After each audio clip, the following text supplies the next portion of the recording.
Okay, we'll get started. Thank you, everyone, for coming to the library. I'm excited about this event. Out of our schedule of events this year, it's going to be interesting. We're going to kind of geek out on zombies a little bit, I hope. This year's theme for our One Book, One College program is World War Z by Max Brooks. So we're living our own zombie apocalypse. And speaking of which, in October, we're going to be doing a game that models a pandemic across campus. It's free to play. It's our own zombie game, so I hope you will all play. Look on our website. Many classes are using it. You can take advantage of that. It should be unique. With that, let me do some intros of our panel members, and then I'll turn it over to our moderator. Start at the end. Nick Hackett is faculty member in biology, anatomy, physiology, fun stuff. Yes, hello. To his left is Michelle Furlow, who is in criminal justice and is one of our resident experts on emergency preparedness.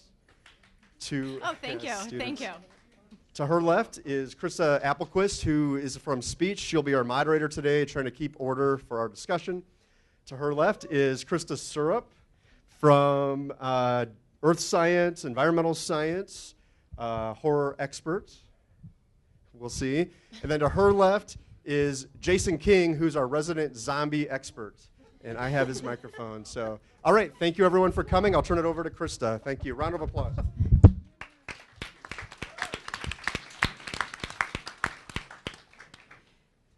Okay, so am I picking up? Can you hear me? A couple of nights ago, I had my work calendar open on my computer, and my husband walks by and he sees it, and he glances, he says, 12:30 Tuesday, meeting. Surviving the zombie apocalypse. Everything going okay on campus? And I said, oh, no, yeah, it's fine. It's just an in-depth panel discussion on what would really happen if there really was a zombie apocalypse in the world. And he just blinked at me and said, I want your job. And I don't blame him. So I just want to thank Troy Swanson, the chair of our library, and all our panelists and all of you for coming to this event, because how often do you get to stop what you're doing in your day to discuss a zombie apocalypse? So with that, let me give this panel a little context. I know not everyone in here has read the book. Okay, so in World War Z by Max Brooks, we've got this worldwide international zombie apocalypse. The book takes the form of an oral history. It's actually a collection of fictional interviews about this zombie apocalypse, and the interviews are with these fictional characters that might be military, civilian, or government. I read some interviews that were published in the Washington Post and Time Magazine and with Max Brooks online last night, and he said in one of the interviews, for every fake interview I did one with a real expert. What happens in a zombie plague is pretty much what happens in any real disaster. Pandemics, hurricanes, conventional wars, you name it, the human reaction is the same. For me, the zombies are just a catalyst of looking at how humanity deals with calamity. And I think that's the reason why we picked this book as our One Book, One College event, not just because it's fun to talk about zombies, but because of the real world implications zombies have for us. So, to get this panel started, I will open up some questions and I will direct them at particular panel members, but I want to encourage the panelists to please jump in, interject. If you get out of hand, I will, take care of that. But feel free to let the discussion go in whatever direction it wants. And then we're going to end about 30 minutes, before we have to let you in the audience contribute. Okay, so be thinking of questions or disagreements or, any kinds of comments you'd like to save for the end. All right, so to begin, I'm going to direct my first question to Jason King, our certified zombie nerd. Jason, we have a very different kind of zombie story here in World War Z. What is the difference, or what are some key differences between World War Z and your typical zombie story? Hello, everybody. World War Z, in a lot of ways, is very different from a traditional zombie film. First off, because it's not a film. The primary medium it became a film, obviously, but the primary medium of zombie media has always been the screen, whether it be a show like Walking Dead or a movie like Night of the Living Dead or Evil Dead or Dawn of the Dead or Dead Alive or Return. You get the point. It's probably got Living Dead in it somewhere. So that's, I think, one of the large differences. The other one is that it's internationalist in scope. When you watch Night of the Living Dead, it's about a farmhouse in Pennsylvania. when you watch The Walking Dead, they do some migrating around, but they don't go to, say, Ghana or Peru or anything like that. They're pretty much in the same sort of spot. There's no real everyman in World War Z either. In a lot of Night of the Living Dead, the protagonist, the hero, ends up being just somebody, just some guy or some girl that just wanders into a place and saves the day, or sometimes doesn't save the day, succumbs to the fact that this is, after all, an apocalypse. In the book, it takes the place of a couple of different people. In the film, everybody's seen the film, or is it okay if I spoil it or anything? There's the main character, the protagonist, is not an everyman. He's begins as a hero and he ends as a hero. So he doesn't have that sort of build up to become something that he wasn't before. Also, I think one of the big differences is that World War Z is not an individualist sort of an ideal. In most of the books, well, in World War Z, the main idea is that the government is there to help you, the government is going to provide for you, and the government, typically by following them, is going to be the way out of it. That's very uncommon for most pieces of zombie literature or film, where most of the time, if the government is around, think of, say, 28 Days Later, where the sort of paramilitary government ends up being the thing that people are really afraid of, and the zombies are just kind of there. There's also kind of a lack of empathy with some of the zombies. In most pieces of zombie film, there's at least a couple of seconds where you take a look and you're like, oh, that zombie, he's just kind of like us, like you or me. Think about Michonne and the two zombies she keeps around. Or even in the Night of the Living Dead remake, where Barbara says, they're them and we're us. But there's really not that sense in World War Z, the book, of that. So yeah, that's all right. what I Thank you, got. Jason. Panelists, you want to comment on that? Did he miss anything? He was great. Okay. All right, then I'm going to direct our next question to Michelle, who comes to us from criminal justice. If there were to be an actual collapse of a developed society, what would the phases include? What would people do to survive? Well, what I really liked about this book was the parallels that we could see even in our own community to the type of disasters that we could genuinely think about. The likelihood of zombies, as much as I want to be the hero of my own story and save the day, is probably not going to be likely other than the end of October. But what the lessons that we've learned from some of the catastrophes that we have seen, whether it be 9/11 or Katrina, the government has instituted a uniform system so that any municipality, any government, anywhere can respond in a similar way. The incident command system. So what they'd want us to do is start, as far as the government is concerned, at the local level, and then when those resources are overwhelmed, we would move up to the county level, then to the state, and then ask for federal resources. So relying on our local government is really the place that we'd start. Now, what I think is so interesting about a zombie apocalypse is the fact of that could be happening everywhere. So we think of the element of, well, we could evacuate, we could go somewhere else. I don't know where you go to avoid zombies or something like an influenza pandemic, where people could be affected at different rates throughout the country or through our local area. So what really is interesting about this is, what do you have at home right now to keep you prepared? You may have been stockpiling resources so you can play endless hours of Grand Theft Auto 5, but at least then you can take a break, right? How could you survive in your house? The government would ask that you be ready for at least 3 to 5 days. Now, the library's been releasing tips. You may recognize the informative voice who has been giving you those preparedness tips, but very simple things. How much water should you have in your house? Do you know what medications you may need? What food do you have in your house that you haven't already ransacked because you got hungry in the middle of the night, that you have, that if you couldn't get out of your house for fear of zombie biting you while you're perusing the grocery store, or simply that you don't have access to get out of your house. So I think it's interesting that really on two different levels. What's the government doing for us? Ideally, they want us to be able to survive on our own, and that's where this September being Preparedness Month, some of these ideas come from. And then what are we doing on the individual level?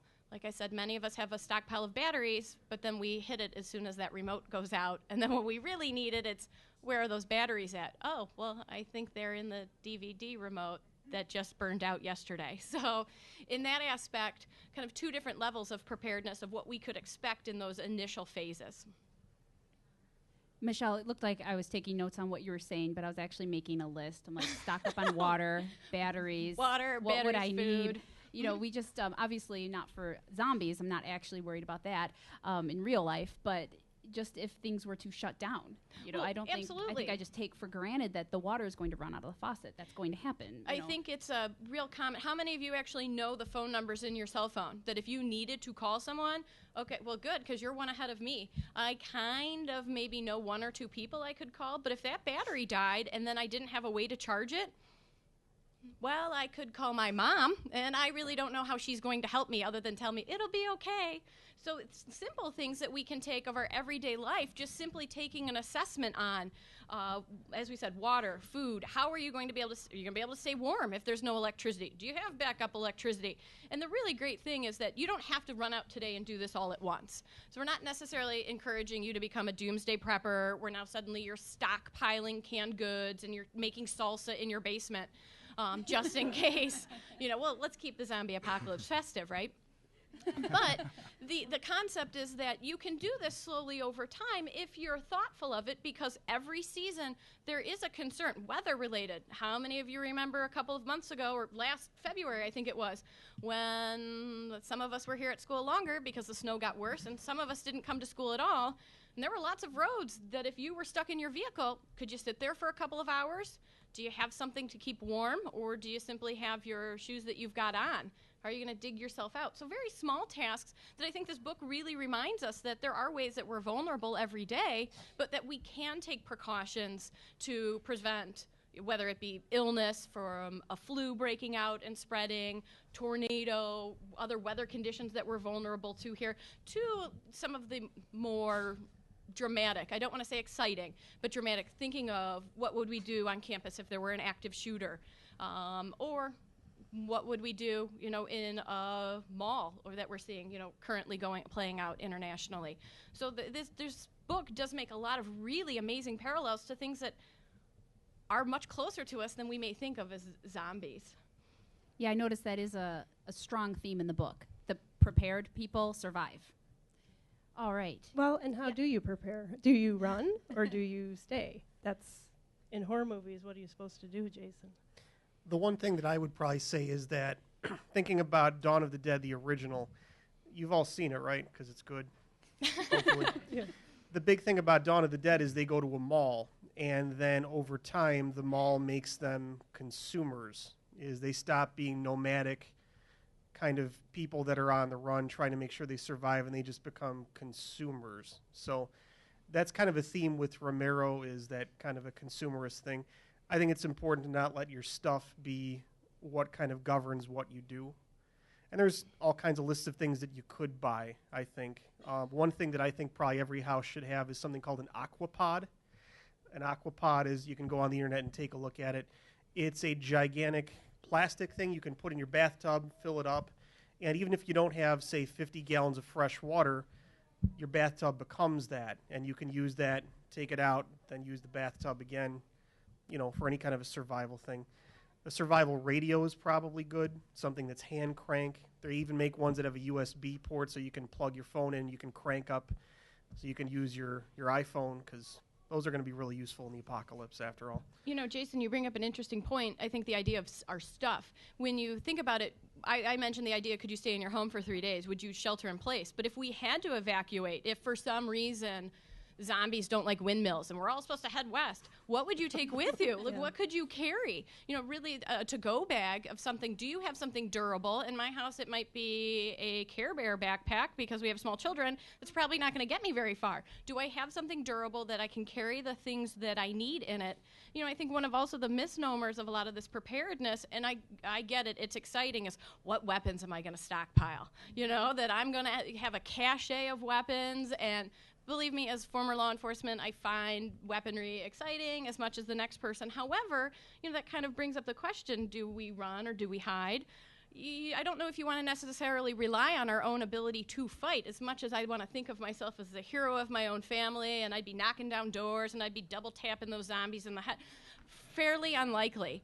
So that really focusing more on being the hero in the sense of that I've thought of through some of these things ahead of time to be prepared and avoid actually interaction, because I think that's probably what most of us want to avoid. Any instance where I could possibly get hurt at any time, no thank you. I'll stay away from that. And correct me if I'm wrong, but it seems to be a theme in World War Z that the runners survive, that the people who barricade themselves in their homes or apartments are just basically sitting like bait. Is that true? Yeah, from the book? Okay. And I'm going to pose that to the audience, a question at the end of our discussion. What would you bring if you had to flee, and what do you think is the most important thing to have on you to survive? Okay, Nick? Yeah, I just wanted to say that about a year or so ago, the Center for Disease Control, the actual government agency that would monitor this kind of thing, put out a zombie preparedness like poster or like a presentation, and it was exactly the same thing that you would need to survive a zombie apocalypse that you would need in any apocalypse. So it was a joke. Like, they had to say, like, look, zombies aren't real, but you need a first aid kit, you need water, all these things that we've been talking about. And so by going onto their website, I mean, it's cdc.gov, you could find this. And it's not strange things. I mean, it's like what everybody has been saying. What would you use to survive over a few days? Do you have basic medicine, basic food, basic, clothing, shelter, anything like that? Yeah, I just want to add that what I'm thinking of right now is I would want a plan for all my loved ones. Like, if something happens, something catastrophic, where are you going to be? Don't come to my house, or where am I going to be, or who's in charge of getting my kid and running, and just kind of a where are you going to be, so people aren't just looking for each other. Krista, just to add on that real quick, I think another important element of this, and we see it throughout the text, is the idea of that when the government issues warnings, whether your belief system is that you believe them or you don't. If the government tells you to evacuate, do you? Do you follow their suggestion? Or, no, I'm going to be fine here. And we saw with Katrina, a lot of people were told to evacuate, and many thought they could weather the storm. Some did successfully, and as we know from history, quite a few did not. And I think that's an important element that the text brings, but it's also an issue of preparedness. Where are you going for your sources? And do you believe the information that's being given to you? Going to the CDC, it's an excellent resource. So then why aren't most of us doing it is probably another interesting element of this discussion. Yeah, go ahead. No, I was going to say, when there's zombies, it's different from Katrina because you're going to higher ground if there's a flood. But where do you go when there's zombies? The government doesn't have a place that's free from zombie attack, do they? Also, with zombies, you never know exactly what they can do. If they are truly rising from the grave, we're talking about people that are probably breaking out of concrete areas, 6 feet ground, so they're probably pretty strong. And Return of the Living Dead, they can talk, they can think, they're capable of complex actions. So if you hear, "This is the president, come here, bring your brains," then I'm just saying, you might want to think about that. Because that's kind of how they trick them in Return of the Living Dead. Now you know. Okay. Well, it looks like we're at a good spot to move on to our next question. Another theme in World War Z is that of a pandemic, a virus that spreads rapidly, affecting a lot of people. And I know not every zombie movie or zombie literature has that particular element. So I'm going to turn this question to Nick, our biology person. In the book, the government deployed various methods for preventing the spread of the zombie virus, suicide being one. Okay, we see that if people are bitten, they just want to kill themselves. What do you think is the best route to an organized, top-down method of containment for a highly contagious disease or plague? The government has quarantine zones. We want to block things that come into the country, like literal, realistic things. We don't want animals from other countries that will ruin our ecosystems. We don't want plants. We don't want mold spores. And so the same kind of logic would apply to zombies. If we could identify the people that are infected, we could put them in a quarantine to kind of study them and isolate them from everyone else. The real challenge with any of these books, of course, is that all of this happens so fast that you don't have the ability to do that. The government is essentially set up to contain this on a small level. Every year, there's this huge worry about the flu. You'll probably start hearing about it in the newspaper. This is going to be the worst year ever for the flu. They said it last year. They're probably going to say it next year. Every year is the worst year ever. But it's the same kind of fear that if there's something out there that spreads and people don't really know that they're carrying it, it could spread through the population faster than the government can catch up to it. And the government's just people. I mean, those are just things that people have set up in place to control these kinds of situations. So I think the best route is probably quarantine so that you can study these things, but we haven't ever had a situation like this. You know, quarantine's been around since the Black Plague, but microbiology has been around since the 1860s. And so our country is older than the understanding of microbes and viruses and anything like that. And so we're still tied to these older systems, and they work pretty well for what we do. A couple people get a flu or somebody comes with tuberculosis from overseas, we can quarantine them.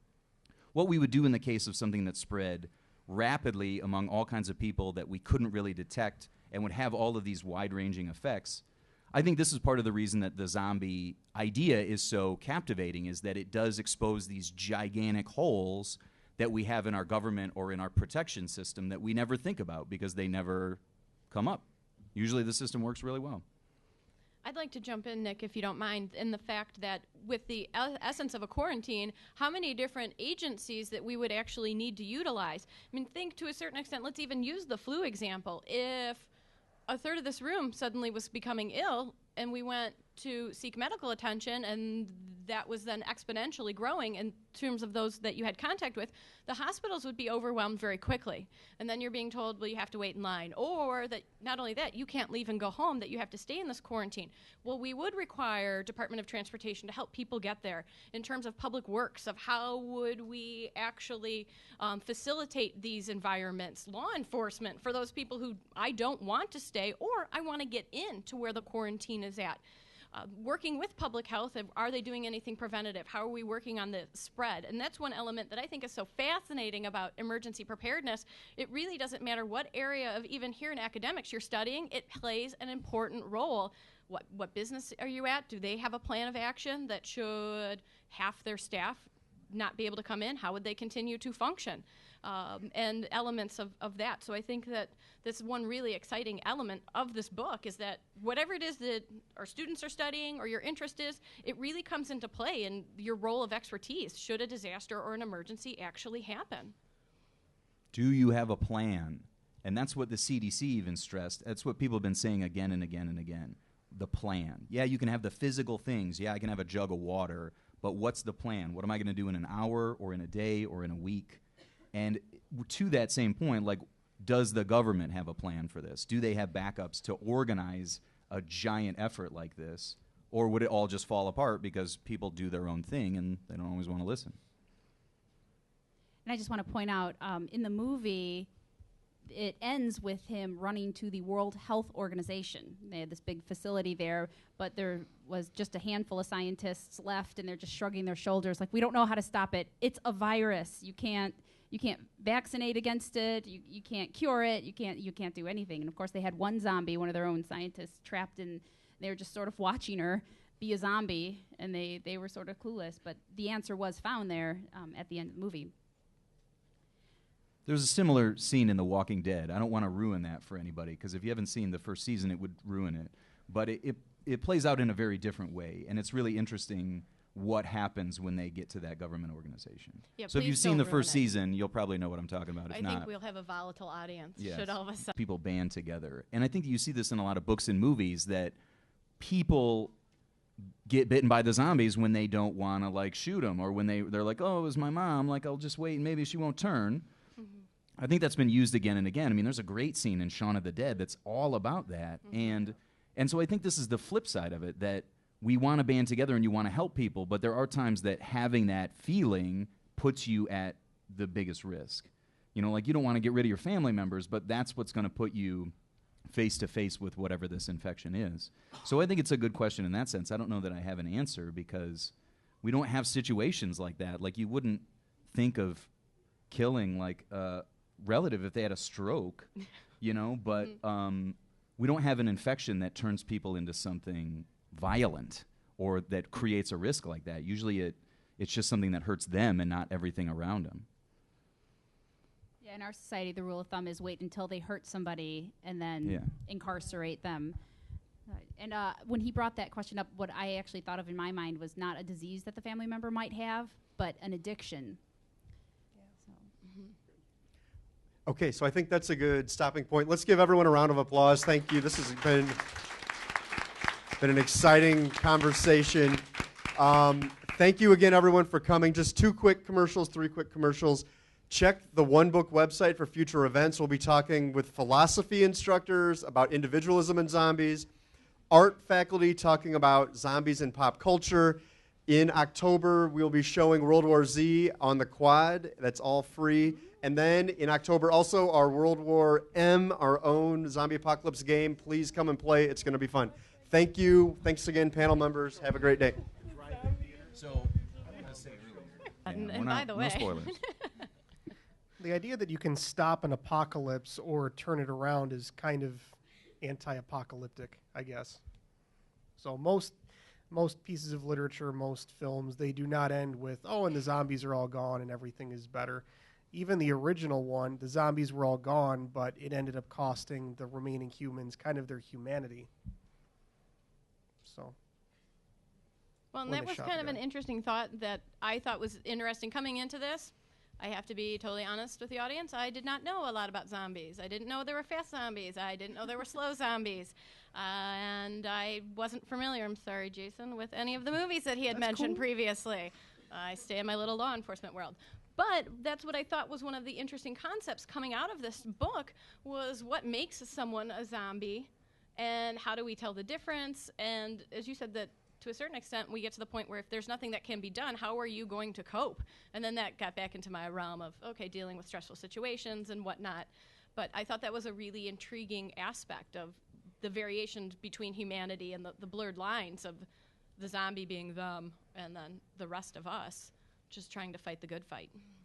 In some ways, I think zombies are very different and very alien from humans, but in other ways, they're kind of ideal humans. They don't bicker with each other. They don't fight each other. They focus on what they need. They're not interested in fashion. They eat. They do what they have to do to survive. And whenever dealing with slow zombies, almost always a movie with slow zombies, what happens is it's not that the zombies end up overrunning the humans, it's that the humans end up destroying themselves, is that zombies are just kind of an instrument of humanity's destruction.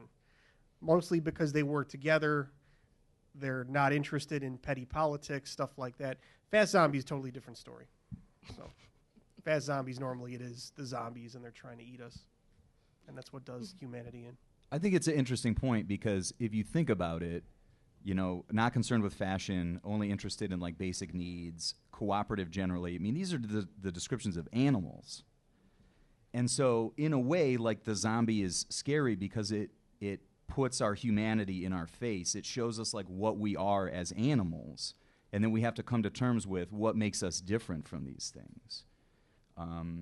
So I think idealized humans is a really interesting way to think about it. It's almost, in my mind, it's almost like a return to what we evolved from, kind of like mindless, I don't know, animals, I guess you could say. Well, that was one of the themes. In doing some of my research, I went to a premier source. I watched Shaun of the Dead. And what I thought was so relevant about that was the fact of that played on the fact that we ourselves are zombies in our everyday life and that we just fall into our routines and we can go to whatever obligation we need to be. And then we drive home and, oh, good, I'm here.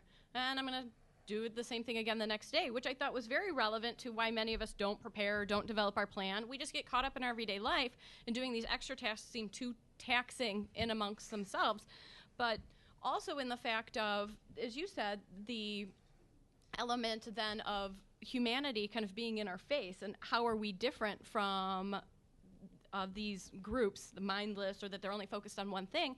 And that's actually why, kind of coming back to Jason's point, or maybe Krista, maybe you had said this, that the element that it ends up being in the long run that we're almost against ourselves, So one element that our humanity of this cooperation, that we can come together, that we can plan, that our government will develop a plan, that we can have an idea of what would happen in a disaster, but yet in the long run, is typically what we see is then that's when the lawlessness ensues, when the tax on those resources, when there isn't clean water, when we've been in that quarantine for months on end, in some of the fictionalized accounts, that's when we see the competition set in and the lawlessness and kind of the theme of a show like Walking Dead. So really kind of the juxtaposition of the cooperation, but yet the separation.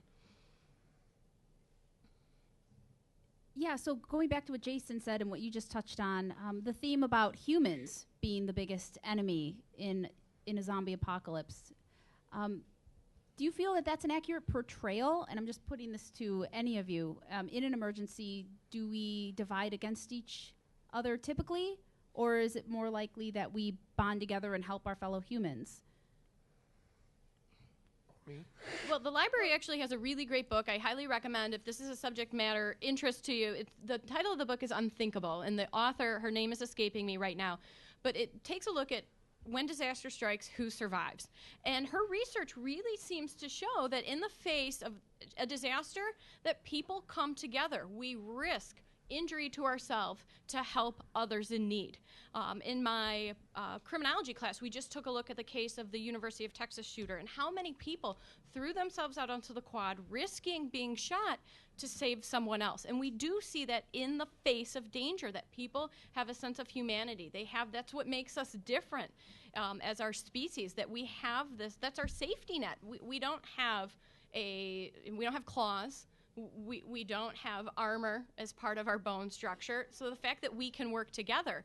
But I think, and then what we do see, unfortunately, take a look at all the scams that have come across whenever there's a disaster.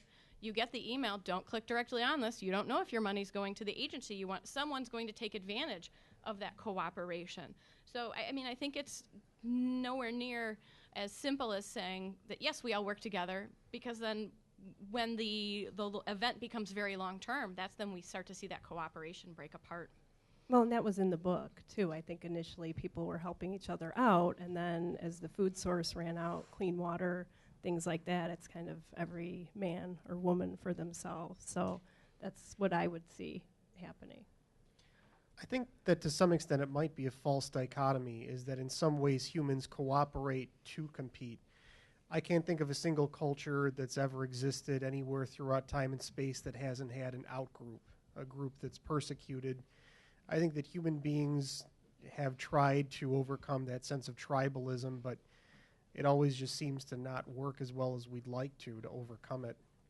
We've been, civilized for 6,000, 7,000 years, still fighting wars.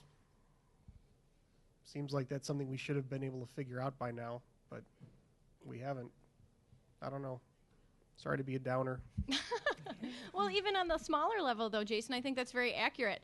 You bring up how many of us really wanted to see Big Ben get put in the dirt on Sunday night. We wanted to see the Bears we didn't want to just win. We wanted to dominate. Nothing against Pittsburgh, of course. Personally, I'm sure it's a very lovely city, but Sunday night, we wanted to see that division. Yeah. And that's where it's so even on sort of an entertainment level, our lives have nothing at stake, ideally, whether the Bears were to win or not, and they did, of course, so we all had a good Monday. But the point is, even on these arbitrary lines, we divide ourselves on things that don't necessarily have a stake to our survival, and how quickly that can amplify when it is that we're looking out for our own. And I think a little bit of that hero worship, that we like that concept of most of our stories tell that, of the individual who was able to rise above. And I think all of us, there's a little part of our inner soul that I want to be that I don't want to be the first character to have bitten the dust in the story, and that's my legacy. No, I want to make it to the end. I want to be the one that the crowd's raising on their shoulders. That was you saved us. You're welcome. So that's, I think, an interesting aspect of this, as you said, dichotomy, Jason. I think it's an astute statement.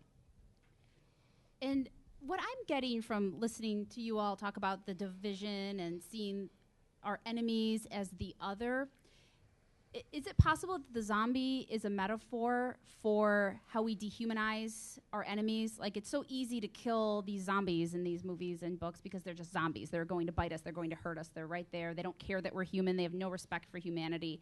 And that is sort of how we cast any of our enemies. If you think about wars and military people going in and killing somebody, or even people belonging to an anti-government coup killing people, they don't think, I'm going to go kill this man who is a family man and has, is vying for his own resources with his own needs and wants. No, we even give them derogatory names for our enemies to make them seem less human, so they're easier to kill.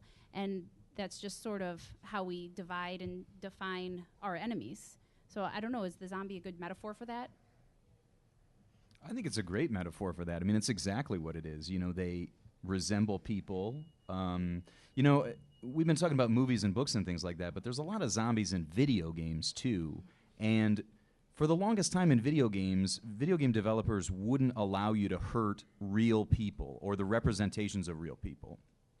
So anytime you shot a guy, he'd be wearing a mask, or he'd have a hood, or a zombie is basically a human being that you don't feel bad about murdering, because they're a threat, but they look like people, they act like people. It's the representation of humans. And so I think it's a great metaphor that way. They're like us, and we can see those parallels, but they're just different enough that we can justify the things that we're going to do and not feel bad about it. Well, and I think it's a safe way to take out natural aggression. We mentioned the concept of not getting into the overly political overtones. My family's a very strong military family, and there's a lot of pride in that element. And this is taking out, I don't think, as you said, Jason, nobody is necessarily that I believe that war is a viable solution, just as if we had an argument, I don't want to flip the table up, even though some of us may be tempted to do that at times. I've just had enough of this discussion. It's not an amiable solution. It's not going to be effective, but using zombies or even the video games, we just looked at the Last of Us trailer in Criminology to kind of explore that same theme, that they look very human, very graphically gory, but it's a great way to kind of tell the story of, again, being a conquering strategic thinker, and yet playing that hero role in not any way putting ourselves in actual danger. I guess depending on where you've got your gaming system located. Or and who not, you're playing with. To that too, like not murdering real people. There's that division there that you don't kill people, but you can kill humanoid whatever this thing is. It was interesting that you talked about the mask, too, because even thinking back to other movies like Star Wars, think about the stormtroopers. They always have masks on, don't they? But the good guys never have masks on. So that's been playing ever since a film called Alexander Nevsky, a Russian movie from the 30s where Stalin was trying to dehumanize Germans by showing them always wearing a mask. So just even the act of showing somebody's face is a deeply humanizing aspect of them. So, but I think zombies are so many things that are metaphors for potentially problems left unsolved that come back and get you later. Almost like a Pandora's box where what you want, what you wish for ends up being not exactly what you wanted. Most religions have some aspect of them where the believer has life after death, where you're promised that you'll come back in some form. If everybody found out, for example, they were going to come back as zombies, that wouldn't exactly fit the bill. So, I don't know. And I think it's also a great example of disease, too. So. Yeah, I've seen, posters and humorous buttons that said, Jesus rose after death. That means he's technically a zombie. I don't know if you've ever seen that kind of thing. And my argument to that is, there was life after death. A lot of people believe in life after death, but you keep your humanity after death. In fact, the physical form is what's gone, not the humanity. So I just wanted to offer that critique of the whole Jesus as zombie. Well, I think I wasn't saying that. Yeah. Oh no, it wasn't you, Jason. I was just thinking about that when that circulated. Jason flips the table. The panel takes a darkly turn. Actually, though, what I think is interesting, and is something that I've given a lot of thought out, it's very easy, as we said, that the non-humanized characters of how we would attack them, how we would confront them. But we think of this as an issue of truly people who are infected, not necessarily with a zombie virus, but they're truly ill with a pandemic flu virus or something even more catastrophic. You mentioned the Black Plague. And then suddenly it doesn't seem as easy that we are going to wipe this group of people off, or that we're we're going to go full-scale war with them because they are human beings. And so coming up with these coping strategies, I think then it raises an interesting question that on one hand it's easy to say, well, these non-human characters, absolutely, I would take them out with a shovel to the head like that. But then when it's your neighbor, well, I guess, again, depending on your property line division, but on the same aspect, that wouldn't be as easy to look into those eyes and say, well, you're sick, and has a lot of statements on how we treat, various groups in society. Okay. Yeah, I think we're privileged to be sitting here today talking about what we would do and in an apocalypse, and the different things, the different metaphors, when there are so many places in the world where they really are dealing with their world coming to an end, whether it's people caught in the conflict in Syria or refugees from Africa or people suffering natural disasters. Max Brooks said that in another one of his interviews. He said, we are facing many enormous catastrophes, terrifying things like the threat of nuclear war, massive hurricanes, earthquakes, etc. He said that the zombie genre is a good place for us to safely work out our apocalyptic worries. And then to transition from that onto a more positive note, I would like to ask, let's say American society has totally collapsed. Would there be a rebuilding? Would we start over? And I'm just opening this up to the panelists. Oh, no pressure. Okay. Yeah. So we're solving the collapse of society right now. But the zombies have been killed off now, and society has collapsed. Now what? We begin to build. I imagine there's a rebuilding, but, it's like you almost have to go back to square one, that all of the civilization that we depend on, like electricity, would be gone. And so you go back to like groups of people that farm or hunt, and that slowly, maybe over hundreds or even thousands of years, that becomes civilization. But I don't think that it would happen that quickly. I think you'd need that like organization period to get people on the right path and make sure that they're alive, like just suiting their basic needs. Like, are people getting food? Are they staying healthy? Are they having children? And later you would get into rebuilding what we have now, which is amazing beyond belief, and has taken thousands of years of innovation and work and civilization. I think one of the other elements, too, of who survives and who would be able to handle a rebuilding process is how do you take care of yourself now? Are you a healthy individual? We think of how pampered we are in everyday life. This morning, it's chilly. I'm going to put my heated seat on. It's 50 degrees outside. It's not very cold. But would we be able to endure the hardship of not having the foods that we like, or having to filter our water and things of that, and just simply the physical hardship that goes about with this process? And I think that's a really interesting part of everyday life that we probably neglect, that we don't think about our physical ability to endure, just our endurance. And I think that would be really a determination on who survives and who doesn't, and who would be capable, who would take over these functions. You said, Nick, as you said, how would we get our electricity running? Well, who's going to take the leadership and have the knowledge to go do that? Hopefully all our electrical engineers hadn't perished, otherwise then someone would have to pick up that reign. So I think there's some kind of interesting components in that rebuilding question. I imagine the rebuilding would start very small at the local level. Who do you consider your community? Who would you rally with? Do you know your neighbors? Were these people that you'd cooperate with, or do you not even recognize them if they were actually sitting here on the panel? So in that aspect, and who do you kind of cultivate to? And what group of people would you work with? I think that's an interesting question in our personal lives to think about how rebuilding would even start. Who do we work with, and who do we work well with? See, and I even think longer term, because as a geologist, I'm thinking of mass extinctions when life has been basically wiped out. When you're talking about 80% of all life on Earth going away, usually something else ends up taking over. So that's what I think about. Everyone's sad there's no more dinosaurs, but we probably wouldn't be here if that hadn't happened. So if the zombie apocalypse did, there was a low population left, I think it would rebound, but it would be probably completely different, because that's what ends up happening. Is it really true that only the cockroaches would survive? I think it's damn dirty apes coming next. Yes. Yeah, that's... It seems to me like most nation states emerge out of the fact that there's an economy of scale out of providing protection. When I say that, I mean one person is not as able to defend themselves as two people are. Two people are going to be at a disadvantage when it comes to three or more. And that there's also a lot of things that just humans are very, very bad at doing by themselves. In a world of autarky, where essentially we don't trade with anybody else, where we have to do everything by ourselves, I don't know what I'd do if I got a toothache. I'd probably be a very, very unhappy person. But in a world where we can specialize and do what we're best at, any kind of a nation state that can provide that is going to be at a serious advantage.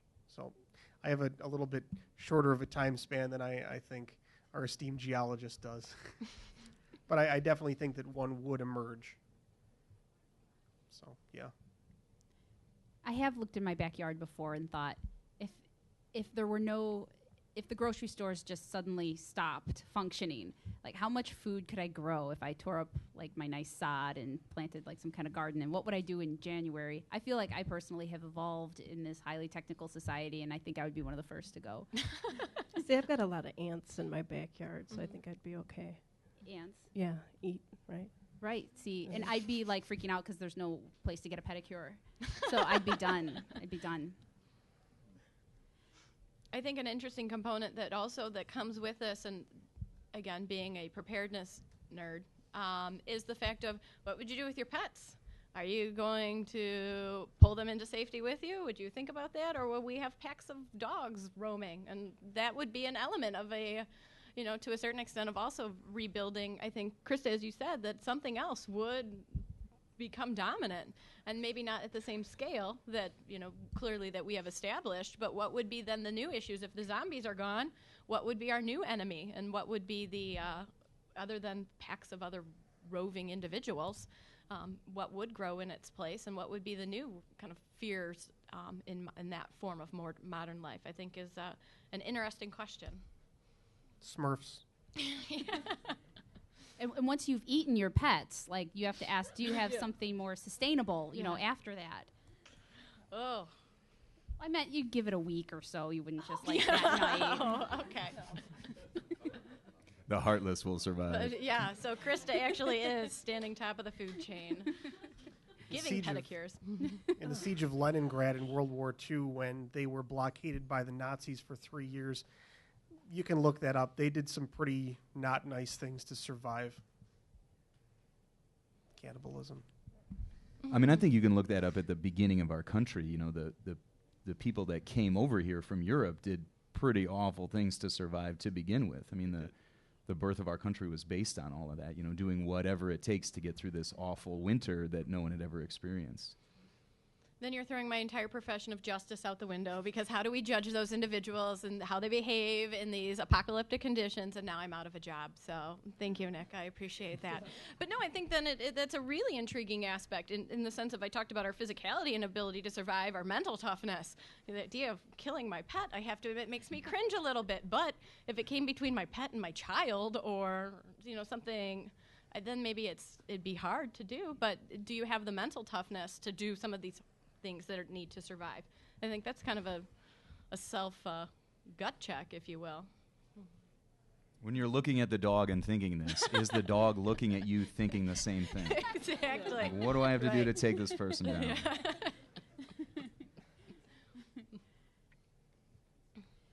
Okay, well, if the panel is ready, I'd like to open it up to the audience. Just a couple of things. Any comment or question you'd like to make? But I did ask you, what would you bring? What do you think you could do to survive? What would be the most important thing? Are there any other dehumanized groups of people that the zombie metaphor applies to in some cases? Or like I said, anything at all? I have a quick question. Well, it's not very quick, but it's a two-parter. The idea of government assisting the people versus government instilling fear into the people, post-apocalyptic world, which do you feel would be more prevalent if some sort of event would happen? And to go along with that, they're talking about the quarantine of individuals who are infected, not necessarily with the deadly zombie virus, but any sort of worldwide pandemic. And what kind of ethical issues do we have with quarantine and testing for a treatment or a cure? Wait, let me repeat the question for the audience and for the video. It was a two-part question. He said, first, what's more prevalent or more realistic, governments assisting people in a catastrophe or governments instilling fear and actually working against the people? Is that right? And his second part was about quarantines, and to what extent are these kinds of things like quarantines and testing people ethical? All right, well, let's get this party started. Nothing like jumping out with both feet in. What do we think of how the government would react? Being an emergency preparedness professional, I am deeply involved in the fact that we have systems in place to help people survive. Will everyone survive? No. But that we can attempt to keep our system running efficiently. Now, do I think then there's going to be full disclosure of everything that people will want to know in a post-apocalyptic world? Probably not. I don't think we'd see the free-flowing freedom of information that our society has come to value today. I think that we would definitely see of let the people know what they need to know, and that's it, because we want to keep people from being fearful, because that's where then we see anarchy, and we do not want to see martial law break out where vigilantism then becomes the rule. So I think there has to be an openness where there's a trust that the government will keep our systems running efficiently, and I think we have some of these systems in place that, again, we haven't seen mass destruction on this level. Hopefully, knock on wood, we prepare for things that would never happen. But I think we'll be told what's necessary to keep us safe and keep us from falling into disorder. See, one of my favorite parts of the book was when they had the vaccine that really didn't work. So I can see something like that happening where you might want not to trust the government. Yeah. Yeah, and isn't that why they did it, to quell the panic? And oh, okay. It's like an Old West medicine show, I guess. Okay, next question? Or comment, or maybe you disagree. did you? Yeah, Gary. Thank you. He did mention something about the ethics of quarantine, and I think that's really interesting. You know, I think that we'd have to respect people's basic human rights. But there comes a point where you have to say the quarantine is for the larger good, and we're not hurting somebody with the quarantine. We don't want to do that, but you want to, like, that takes priority. Making sure that you don't annihilate the population takes priority. And so, I mean, I would worry about some basic human rights being maybe violated, but I don't know. I feel like it could be done in a way that wouldn't happen. But again, if it's all an apocalyptic situation, maybe that's realistic. It'll probably play on what a lot of your philosophies are today. I mean, if you are trustful of the government today, that you may take that into this sort of catastrophe, or if you don't. I mean, if you believe in, you have a healthy amount of distrust, that's probably not suddenly something that's going to go away, especially as the competition for resources increases.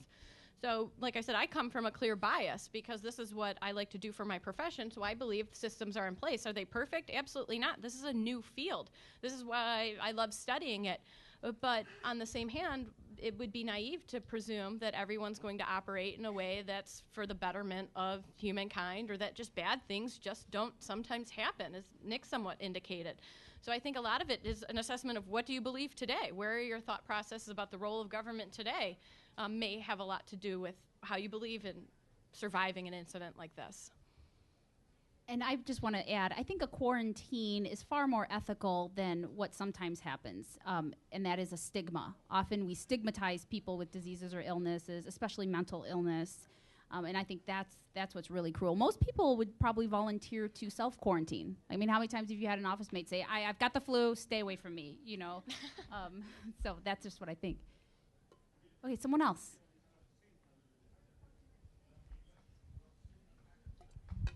This question is for Michelle.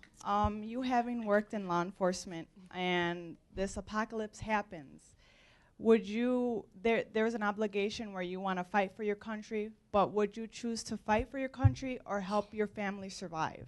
Oh, wow. Okay, well, thanks for jumping out with an easy one there. That's a really great question. You know, and I think that's a challenging question to ask. My husband has committed himself to military service, being deployed overseas, so I would think very strongly that that's a sense of duty in our family. But on the same hand, I would be very compelled. I have two small children now. And I think that's a likely consideration. Does a law enforcement agency have a plan if a third of their officers don't show up for duty because they say, hey, I'm going to look out for my own family? And in that instance, we see that as part of modern culture. All our first responders, we think of, it's great to have a plan. I have all these things. I know for certain I would be at home alone because my other half would be out as a first responder. So I think that's an interesting question. You bring up a really great dynamic that I don't have an easy answer for that. I'd like to think that all the right answers would be right in front of me. I'd probably have to then have a plan with family members. Where are grandpa and grandma? Where are brothers and sisters that can help out?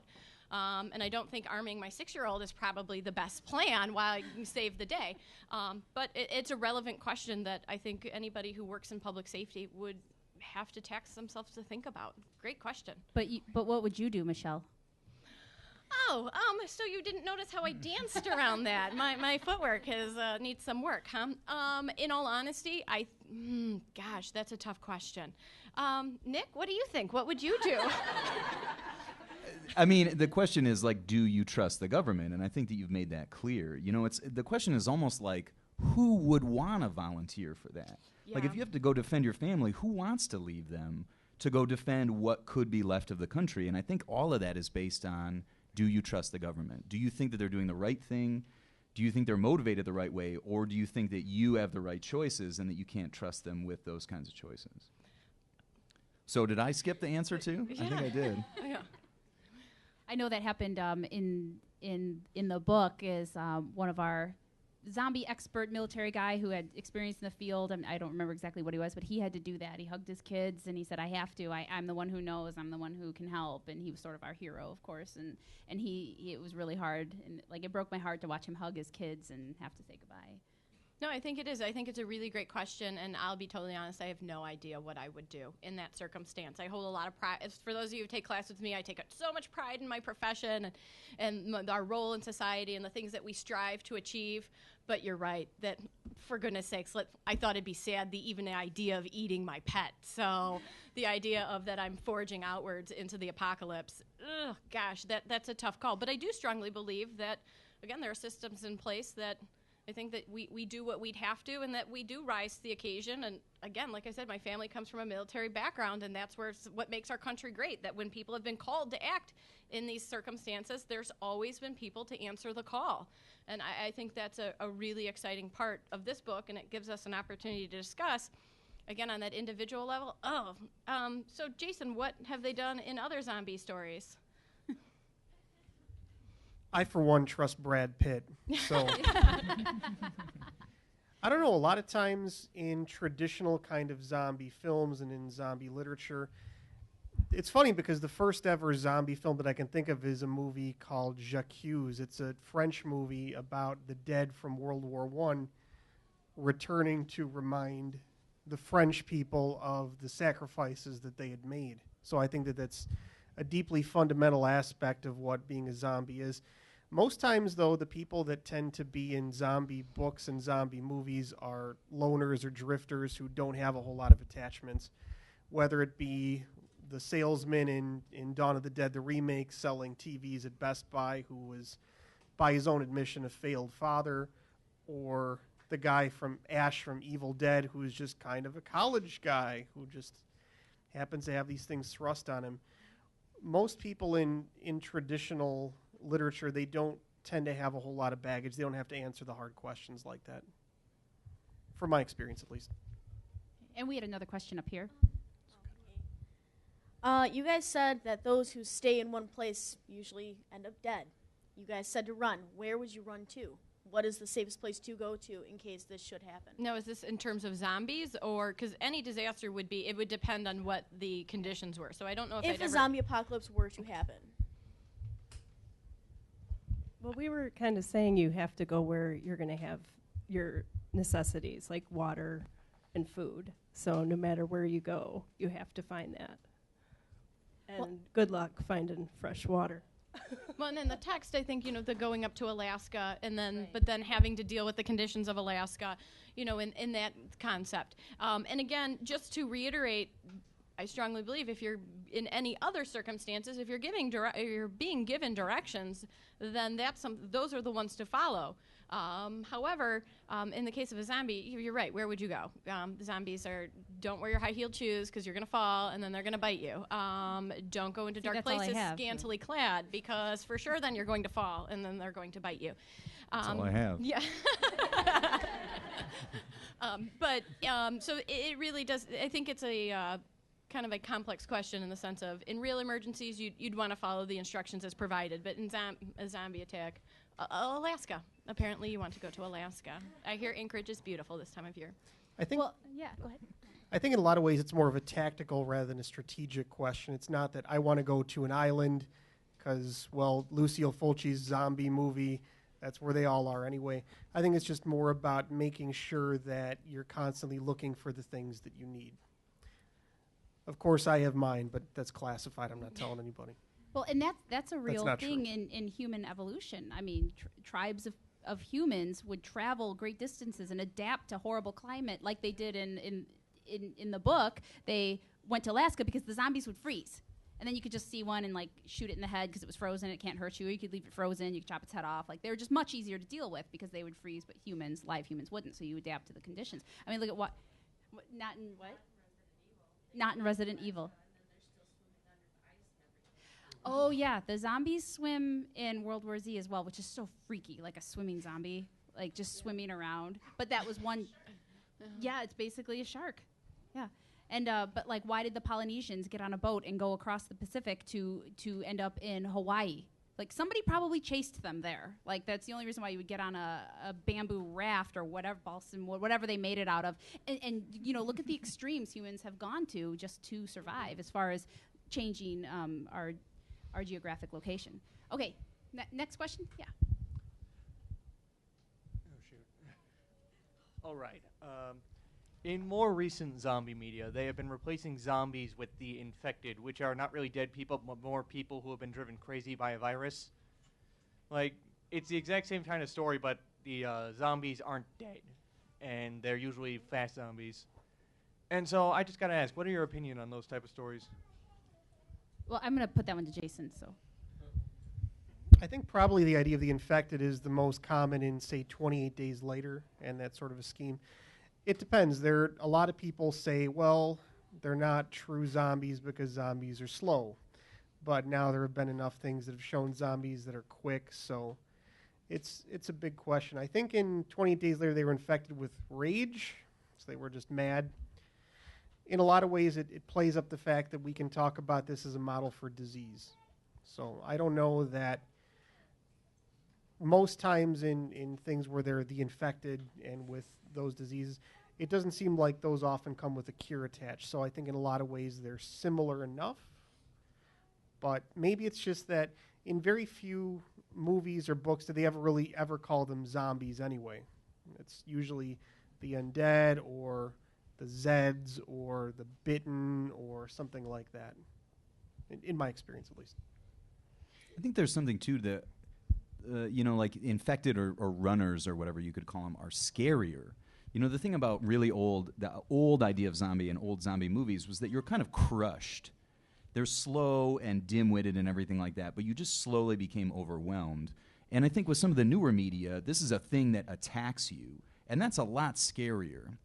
And I think that just kind of fits with the change in times and cultures and things like that, that the old shuffling, walking undead is not as scary as, the things that we see in normal horror movies or science fiction. You need something that runs at you and screams and jumps in your face, and that's what you see. Especially 28 Days Later, I think, really was a big push for a lot of that in all kinds of media. It's certainly the case with video games that boring wandering zombies, like that's not a scary thing in a game, But if you have something approaching you or running at you, that presents you with a challenge.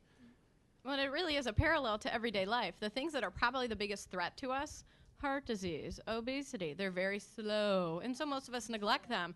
But things that are fast or exciting, like you mentioned, like a Sharknado. I mean, that captures a lot of our attention, and the likelihood of that ever happening is we're going to hope none. I just thought of that when you said the zombies as sharks, and I thought, oh, and we'll just add in a tornado.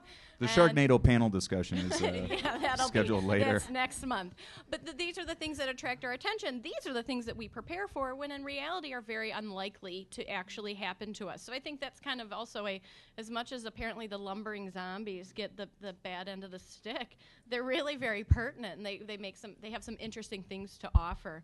But like I said, the fast zombie and the slow zombie, who knew? I just want to jump in. Max Brooks said in one of his interviews he prefers the slow zombie. It's more true to the genre, but he said the fast ones were so much more appealing to be in a movie. For anybody that's interested in zombies and sharks, I can't recommend Lucio Fulci's Zombie, spelled Z-O-M-B-I. It has a zombie versus shark fight. It's awesome. Good times. It's a great movie.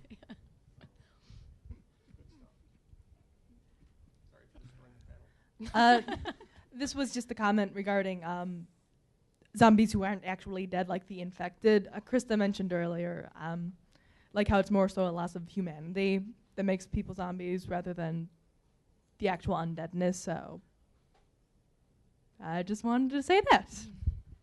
Yeah, I'm just going to follow up to what she said. Just a comment about how it's a metaphor for people that sort of have ceased to function completely as what we view a human should, like a person who's so sick, or a person who's mentally ill, or a person who's so full of rage they have lost their humanity.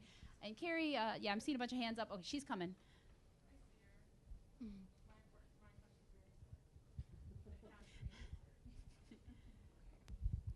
Okay, my question is very important. It needs to be answered. Okay, I live down the street from a cemetery, but I have a cat. So, like, how much time do you think I have? If the zombies come, like, will my cat protect me? And if I need, like, do I need lots of cats to, like, take on the zombies that will come from the cemetery down the street? Like, I live one block. Has the cat protected you in the past? He doesn't like mice, but I can get lots more cats. So what I was thinking, like, can there be more cats than zombies, and then I'll win? Or, like, how would that work? I think, for the most part, a cemetery might be a surprisingly safe place to be, depending on, again, we're talking about zombies. Who knows if they're super strong, slow, fast, whatever. I'm going by the World War Z ones. If a person is buried in a cemetery, they're 6 feet underground, which is heavy. There's a lot of earth under there. And they're in a concrete vault.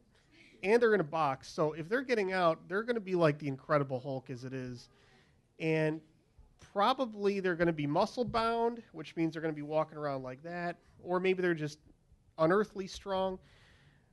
I don't know. They'd have to be really, really strong. And if they're that strong, probably they're going to be able to break through your house anyway, just like punch through it. What kind of cat are we talking here? He's big, and he's like black and white, and he's really cute. Like, will he protect me though? Like, do I need lots of cats to survive if the zombies come? Well, you could take 2 cats and take the tails and make like nunchucks out of them. I don't believe I just said that out loud. Totally, I'm sorry. No, I'm sorry, but this has gotten off track. You're completely missing the point. The cats will sustain you if you eat like one a week. That's how they will protect you.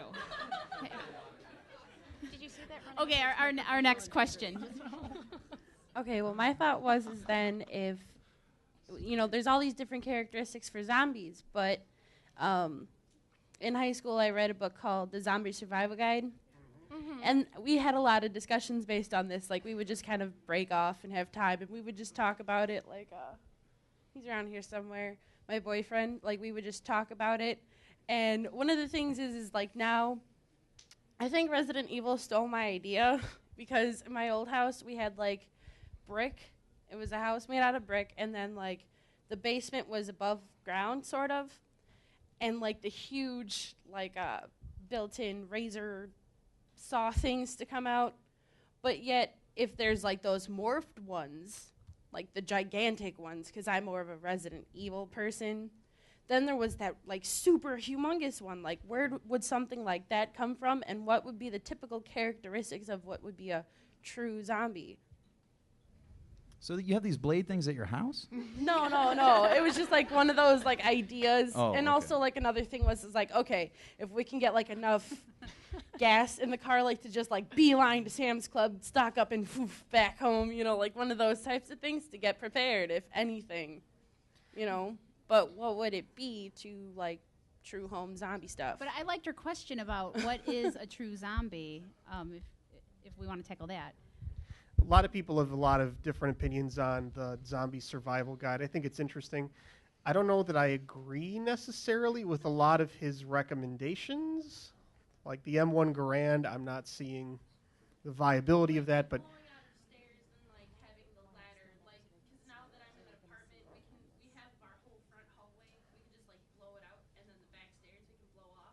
right. It's kind of like metal all the way up the side. So like to have the ladder or rope ladder or something. That way they can't come up and in type thing. The thought was about blowing out the stairs and having like a rope ladder. I think that's a really good idea. If there was ever a super huge zombie, kind of like what you were talking about, I think probably the worst idea would be to try to fight it. Probably just run. You're probably faster than it because it's probably big. If not, there's a car. Bicycle maybe, I don't know.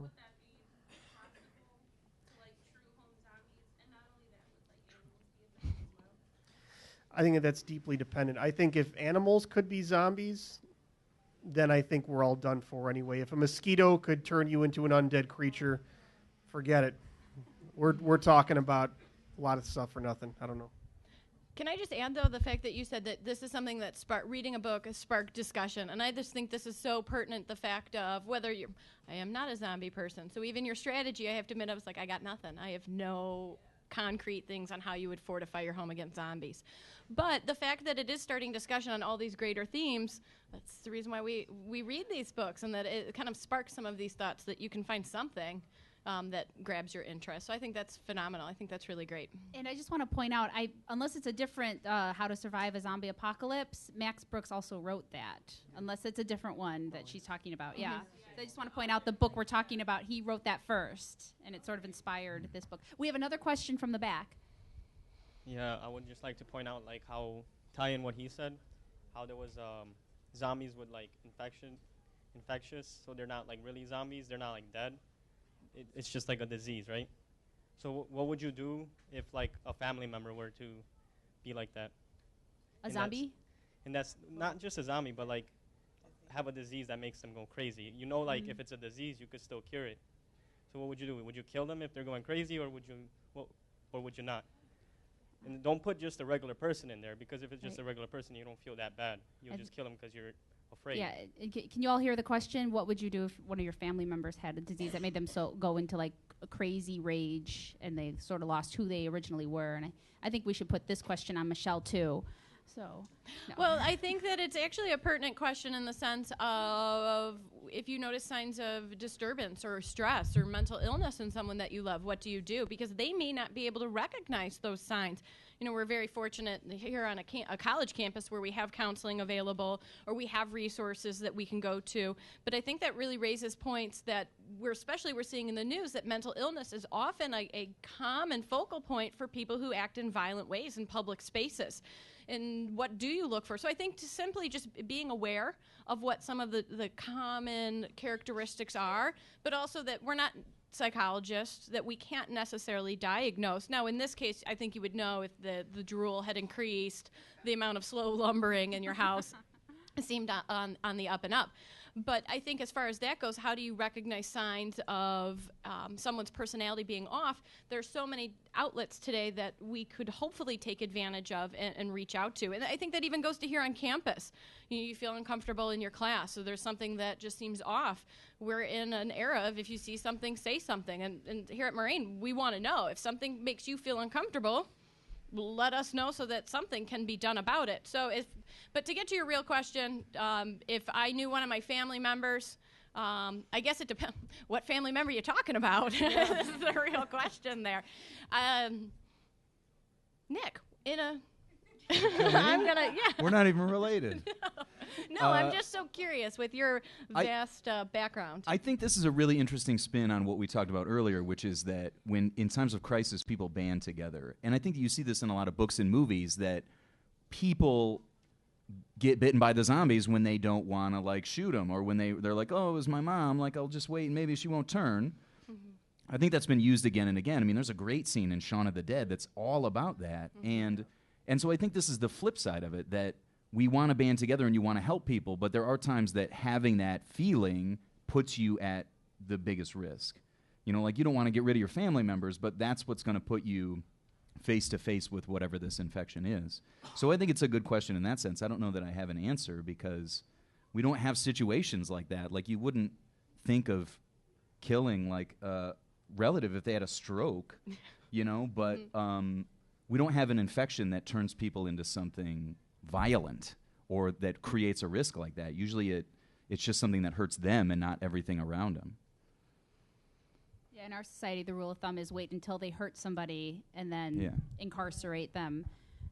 And when he brought that question up, what I actually thought of in my mind was not a disease that the family member might have, but an addiction.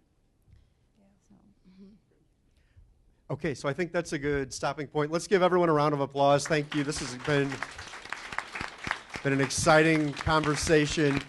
Thank you again, everyone, for coming. Just 3 quick commercials.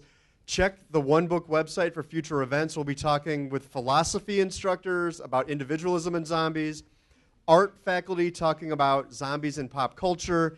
In October, we'll be showing World War Z on the quad. That's all free. And then in October, also our World War M, our own zombie apocalypse game. Please come and play. It's going to be fun.